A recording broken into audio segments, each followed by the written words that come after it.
What is the value of ratio between electric field intensity and magnetic field intensity in terms of EM wave propagating in a medium? Whereas the value of ratio of a relative permeability and relative permittivity of a medium is given in the question. So to solve the problem, we use the relation between electric field intensity and the magnetic field intensity in EM wave propagating through a medium. The magnitude ratio of E to H is given by intrinsic impedance of a medium eta, which is equal E divided by H and which is equal to root of mu divided by epsilon.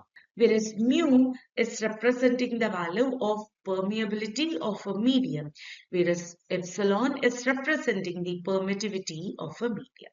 But here we have a relative permeability and relative permittivity.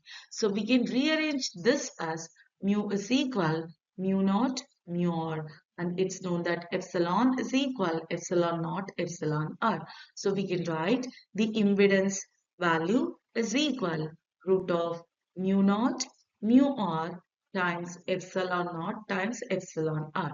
When we are rearranging an equation, we will get mu naught divided by epsilon naught times mu r divided by epsilon r, because we have the value of mu naught over epsilon naught and mu r over epsilon r in the question.